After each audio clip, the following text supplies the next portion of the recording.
Welcome everybody to this episode of Our People Speak. I'm Sharon McConnell, Executive Director of Danakanaga. Today we're going to be talking about field dressing skills, and we're very honored to have someone very knowledgeable in that area, Earl Mahler from Fort Yukon. Thanks for being here, Earl. Thank you for having me. You know, every fall is a very important time for our Native people in interior Alaska, as a lot of people are out moose hunting and gathering food for their families. You grew up by Fort Yukon. Yes. In your youth, and then in Fort Yukon later in your years, and this has been very important to you. When we talk about field dressing skills, what does that mean to you? Properly taking care of the animal without it spoiling or anything. And I know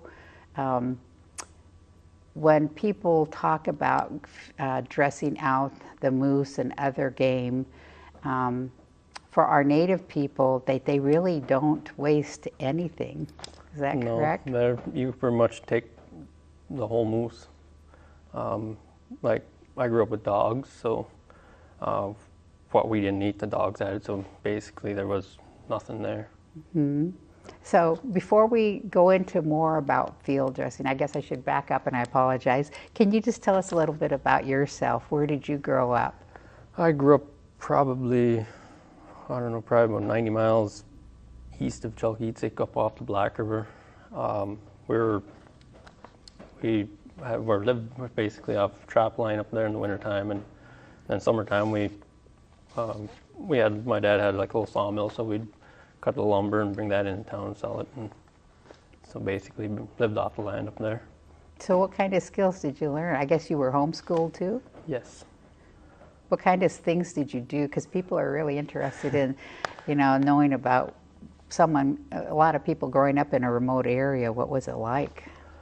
Sometimes it's challenging, but you get out there, and if you grow up in it, you kind of get used to it, all the because sometimes you'll be out on the trap line for a few days by yourself, so, and then you come back and you get with the family and everything, but there's a lot of times you don't see a whole lot of other people other than your family. So when you talk about trap line, you're going out and checking on all of the traps that you have. Yeah. How long of a trap line is it?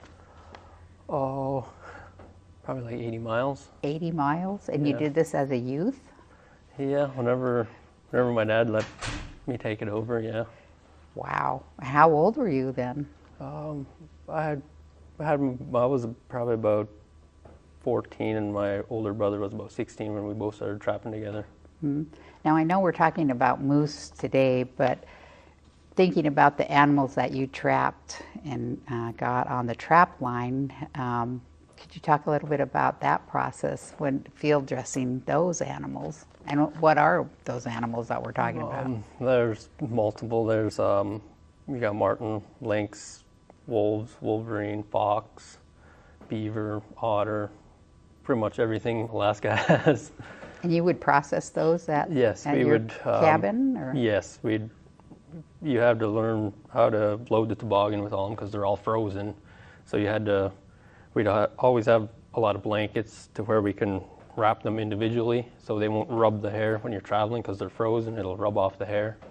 So you have to wrap them and then tie them down in the toboggan, and when you get it back to the cabin, we'd hang up, thaw them out, then we skin them out, and then we have stretchers where you dry them, and then after that you turn them. You dry them inside out. After it dries, you turn them with the hair side out, and then you kind of go through them and see which ones are the good ones, and then you bring them in and sell them. So would any of those, people are probably interested, those kind of animals, do you eat them?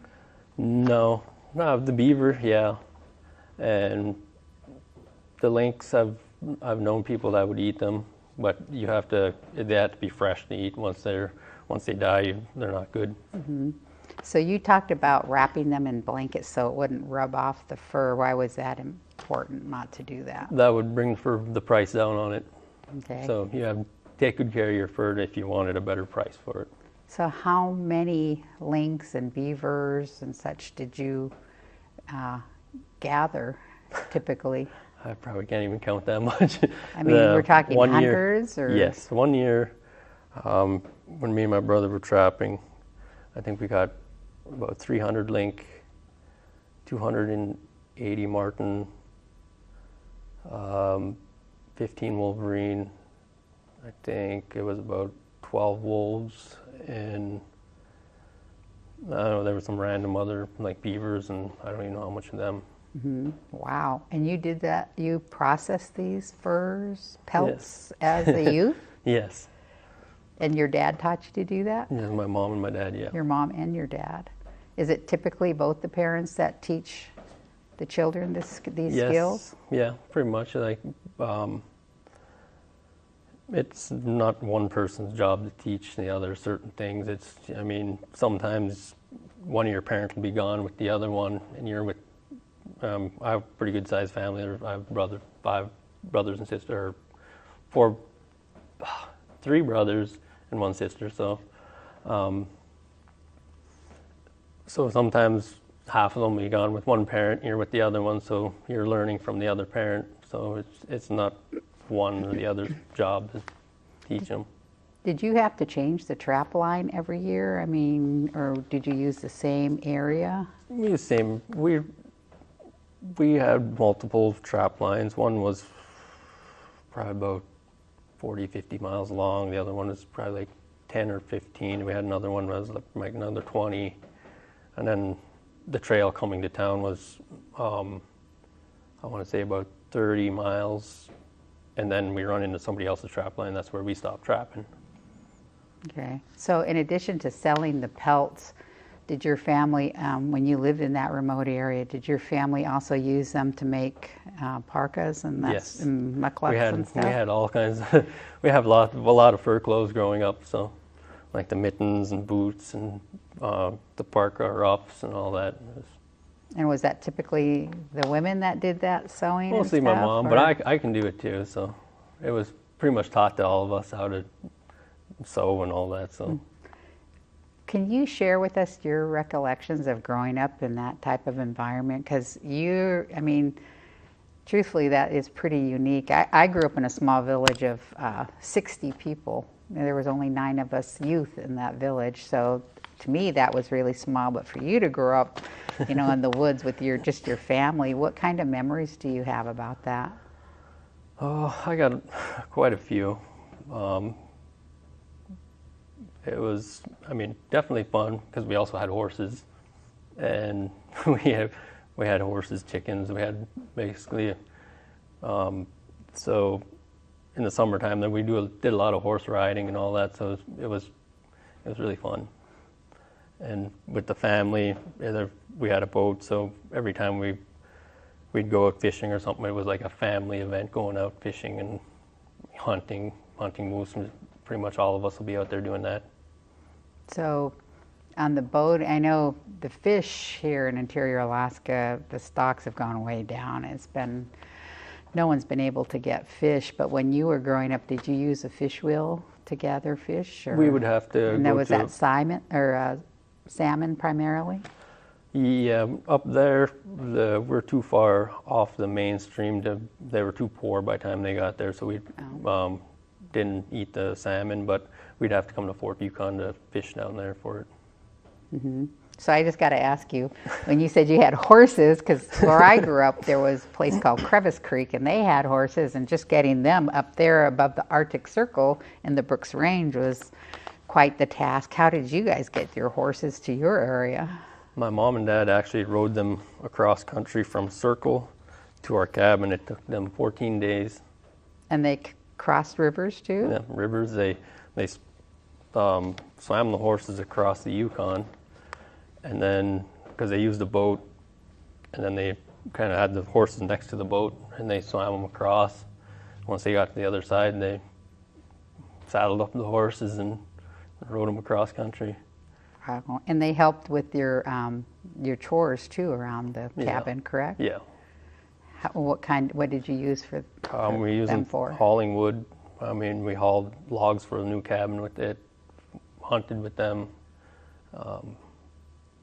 We had a big garden too, so hauling stuff to and from the garden, it was always helpful. Wow. as we mentioned too, the main topic of this show today is about field dressing skills, but it's interesting to, because you've got to put everything in context about where you grew up and what you did and growing up and stuff. And this is just one part of that, is to dress out the moose and other animals. Can you talk a little bit about the process of, like, you just shot a moose. So what's the process of dressing out the moose? Well, the process is just starting is where it falls. 99% of the time, it's going to fall in a muddy, sandy, dirty spot. You never find it in a to make it clean, challenging, yes. right? Yeah. It's always in a hard spot. So we always use like the willows. We'd cut a lot of willows down, and then we'd lay it around the moose to keep the sand and everything from getting on the meat. And then from there, we'd skin it out, and we'd make sure we don't step on the hide when we're skinning it. So, because you step on the hide, sand's gonna get on the hide, and then when you start quartering out the moose, you're sliding across the hide, and then it's all gonna get on the meat. So where do you make your first cut when you're taking care of the moose? usually we'll cut the head off, and then we'd use that because it usually has the antlers, so you can have the antlers to kind of dig in the ground, and then you can roll that moose up to where it's onto the head, where it's basically on its back. And then basically you cut it down from the neck all the way to the tail. Then you cut the legs off at the knees and then at the elbows. And then you split it down to the center where you cut it down there. So you said you quartered it, right? That's the bit. Well, yeah, that's okay. But it takes, and then from there you would skin out one side. You take the shoulder and then the ham off. And then we'd roll it, skin out the other side, because then that's when we pull the hide out. Then we'd roll it back onto the hide, and then we'd skin the other side out, and we'd cut that shoulder and ham off. And then we gut it, and after you eat all the guts and the heart and everything out, you take the brisket off. Basically, there's like some soft, because you can do this all with a knife. I was taught to do this with a knife. You don't need a saw, nothing. There's like soft spots and all the like joints and everything. Then you can cut the brisket off. Then we do one side of the ribs off the backbone, and you can just split it, cut it off, and then there's a rump section right where the ribs stop on the backbone. You can cut it right there, and then you have the rump, the back end of the moose right there, and then the neck up there. You usually come back one rib, and then you cut the neck off there. So for those that are watching this and listening to us talk about field dressing out a moose, how many pounds are we talking about? Because people, I mean, how big do moose get? Never weighed one, but I guarantee it's probably easily 1,500 pounds. So they're big animals. Yes. And you have to have the strength to carry these pieces of meat out to either your boat or your camp. So it was a joint effort, correct? It was just not one person. Yeah. I mean, you can do it yourself, but it's a lot of work. Uh-huh. And that was where it was like, that's how we cut it up in smaller chunks so you can handle it better and keep it clean while you're doing it. Mm-hmm. So I know the main meat is, we'll talk a little bit about drying and smoking the meat in a little bit, but for the insides, as you're dressing out the moose, like the heart, the liver, yes. all that, is that used as well? Yes, you can. On the bulls, the liver is only good for so long. It gets later in the fall when they're farther in rut, it's not good. And you can tell as soon as you look at it, because when it's good, it's kind of, I don't know, like a dark purple color. And then, but as it's starting to go bad, it'll get more of like a tan color. Mm. So it's good for just so long. So you would usually eat that right away, then the family would. Yeah. And how would you usually eat that? My mom always pan fried it, and with like some onions and stuff like that. So you wouldn't keep it for use during the winter then? It wouldn't freeze very well? I mean, it will, but what I'm saying is like the moose, as it gets into rut, their liver goes bad while they're there, because they just basically living off of water. I'm not sure what makes it do it. But as soon as they're done rotting, it's back to good again. So I was always taught not to eat it when it was there, so I never questioned it. Okay. And what about the heart? The heart, yeah, that's We definitely eat the heart, the kidneys. Then there's sections of the guts that we eat. We call it a hat and a Bible because it looked like a hat. And then the other one is like had pages basically, and it's the Bible. So I've heard that too. Yeah. And you eat that? Yes. How did you prepare those? We just boiled it in water, salt water, and it was pretty good. When you take it out, you just put a little salt on it and eat it. It's really good. Kind of like gristly, or not just trying to gristly. get a... It's kind of, I don't know, hard to say. I wouldn't say super gristly, maybe a little bit, but it has more of a softer texture to it once it's boiled. Mm-hmm. Wow. So of the insides, what is not used? I mean, what is really not able to be saved or used for something? What do you, I guess I should say, what do you leave at the site where you're skinning out the moose? Basically a fraction of the gut pile, basically. That's about it. And even when we had dogs, we would take that too, because their main stomach was always good for the dog. So we'd cut it out, get all the food that was in it there, wash it out in the water, and take it home. And it's really thin too, so you can hang it up, and it'll dry pretty fast, and it'll keep for a while. So I learned from an elder from Fort Yukon, Charlotte Crow. She showed me how to actually use the bladder as well from the moose. Did you ever do that? Yeah, you can. Could you talk about that process? Yeah, so the bladder can be used as like a bag or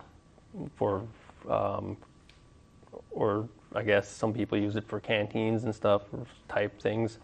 But you'd have to, of course, you have to get it out and you wash it out good. Then you can kind of stretch it out. Then you blow it up like a balloon, and then you just tie it, and you kind of let it dry like that, like blown up, because it'll blow up about that big. And then once it gets towards almost dry, you just kind of work it a little bit to kind of soften it up. That way, whenever it is fully dry, it's got a little bit of movement to it, and it doesn't tear easy. Yeah, she was showing me the process, and they do get quite big.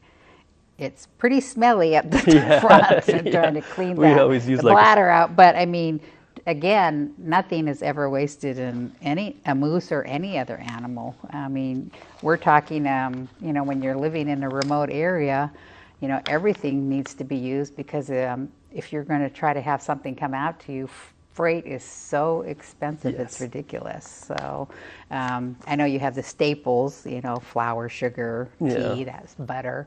But yeah, it costs money for that. Items, things like a moose, everything is used. I mean, I know some of the legs or the bones are used for jewelry. Did you ever save any of that for jewelry or? We use them for making like tools for around the house for like basing fleshing tools, like come back to trapping, because you use these bones to flesh the meat off of it. So the front part of the moose, the front right there, has got like a flat spot on it. So we'd cut that flat part, and you can make a good flesher out of it. Do you still do that with them? Yeah, I was making one. Well, it's been a couple of years, but I was making one, but I lost it. My dog must have got a hold of the bone or something. Smelled too good, huh? Yeah. Wow. So, but do people around Fort Yukon and in the region, do a lot of people do that still? Yeah, they still do it. Mostly like the local trappers and stuff like that. They always do that because it's always good to have them. But a lot of these last for a long time, so a lot of these are like handed down. So. I'm just thinking as you're talking, thinking of the moose. And one thing that we do at our organization at Denakanaga, when it comes fall time, we're always getting donations from people of moose heads. And viewers might think, moose heads, what are you going to do with a moose head? And we actually make moose head soup with it. Including, everything is used, like I said. So. And you're smiling, so I know you use the moose head as well, too. Could you talk a little bit about that, about how you prepare that? Yeah, so the moose head is basically you take the cheeks and then the tongue, the nose, and the bottom lip. The nose and the lip you have to singe over the fire to get all the hair off of it. And then basically you take the lips and then the tongue and you cut it all up, and then you make soup out of it. But then one of my favorite is the jaw. is you would take the jaw and you just throw it over the fire and cook it like that, and then you break it, and the marrow in there is probably some of the best that you'll eat off of a moose. Yeah, and the marrow also and the other bones from the moose are, oh my gosh, it's Yeah. such a delicacy. The elders love that at our organization to eat that. It's so good. They'll boil it and then they'll take it out of the bone and they'll put it on pieces of bread and such. It's so good. Yeah. So yeah, you're making me hungry. Talking about moose head soup. Yeah, moose head soup. And then like for the legs, the hooves, do you use that for anything? We never really used them, but I've seen them being used as kind of like jewelry and stuff like that. They would boil them and then they'd slide right off, and then they hook them on some of the jewelry stuff, some of the bigger, like I seen people make like axes and stuff, more decoration stuff, and they'll be hanging off of it. Mm-hmm. So, and then earlier you talked about when you first start getting into the moose, you take the hide off, you know. How do you do that in trying to get it into one big piece? And then did you process the moose hides yourself too as a family? I remember we tanned a couple when I was really small. We never really did a whole lot, but then we use it a lot for toboggans, for the sides of our toboggans. With the fur on, or did you scrape the fur off? Cut the fur off, yeah. You cut the fur off, and there's several different ways of getting the hair off. Some is like you could soak it in water, and then after a little while the hair will slip, and then you can just kind of pull all the hair out. Another one is you can take the knife and you just basically shave it off, and then you take another knife I had made and you take a fleshing board where it's smooth, and then you can just go sideways on it and it'll take all the roots out. Wow.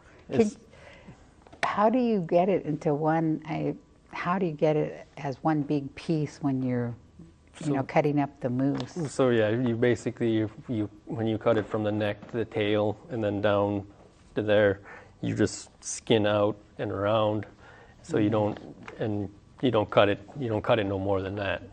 Oh, okay. And then is there membranes that you have to make sure you don't get on the hide, or? Yeah, when you're cutting it out, there's you can leave a little. There's always like a really thin layer of meat on there. We always left that on there because if you're trying to get that off, you're more chances of cutting holes in it. Oh, okay. So you would just leave that on until you skin it out, and then that's where the part of the fleshing comes off, because it's very minimal, just a little small layer of meat on there. Okay. So you talked about the liver, about how you need.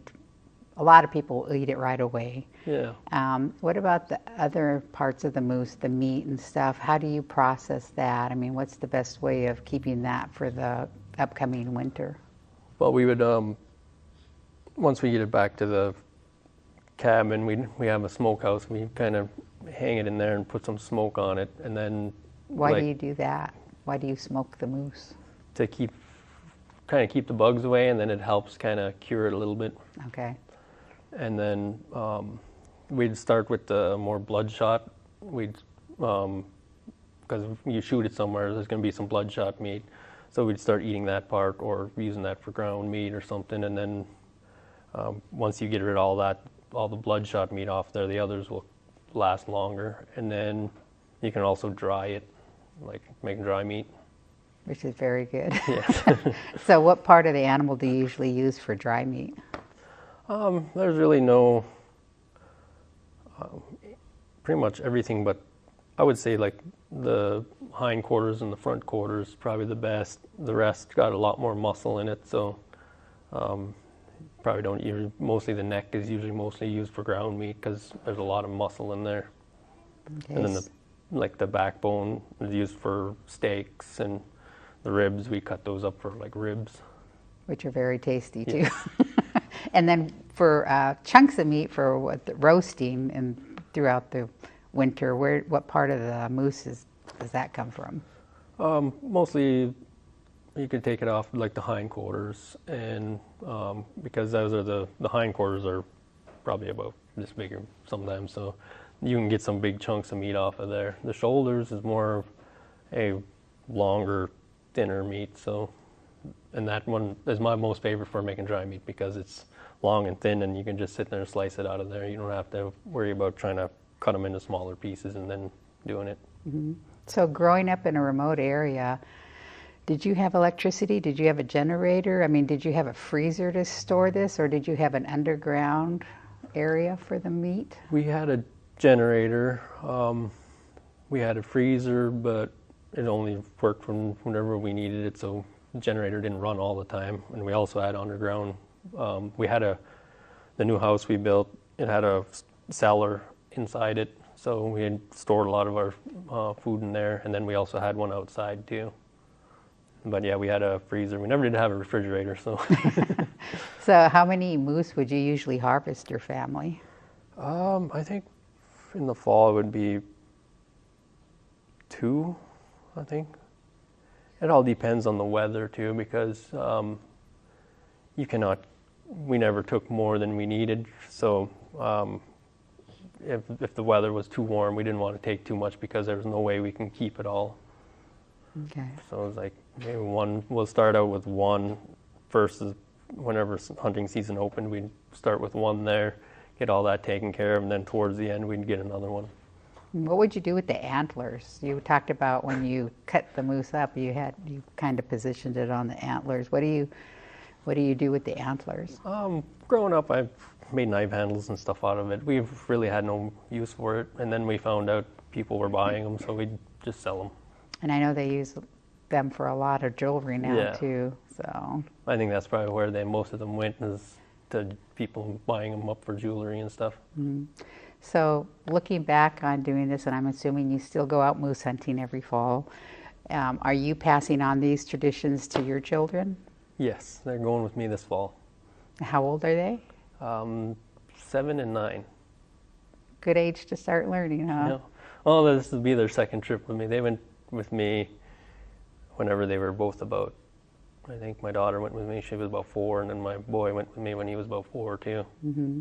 So I know when people go moose hunting, I guess you were lucky because you lived out in the remote areas, but when people go out by boat to moose hunt, do they set up camps to smoke the meat before they bring it in to their villages if they're away from their homes? Yeah, they do that. I still do that because it helps keep your meat, because if you leave it in a pile in your boat for too long, it's going to start spoiling. So we would, once we'd shoot the moose, we'd either hang it right there, like if you're a ways away from your cabin, you just tie a pole in between some trees, and you take some rope and you just tie them all up on there, and then you make some smoke under it and put a tarp over it to keep the rain and everything off of it. How long would you smoke it for? Usually a day or two. Just a day or two? Yeah, and because that'll help get a film on the outside, like a hard, like kind of dry on the outside. So when you are moving it around, you get a little bit of dirt or something on it, it brushes off pretty quick. Oh, okay. Did you ever have to worry about wolves or anything like that coming around when they had the meat hanging up? No? I always thought they're more scared of me than I am of them, so, and they never bothered me. Oh, wow. So in closing, what do you want people to know about this tradition? I mean, what does it mean to you? It means a lot, because you're handing it down to the next generation, so it's like, got to do my part to hand it down to the next one. And hopefully they do it, keep doing it, and keeps carrying on. Is there anything else you'd like to add that I might have missed? No. About dressing out? All right. Well, we really appreciate you being here, Earl, and talking about this activity, because it is so important to us as Native people, not in just our region, but throughout the state of Alaska where moose are. So we sure appreciate you being here. Thank you so much. Thank you for having me. And thank you for watching, and we'll see you next month.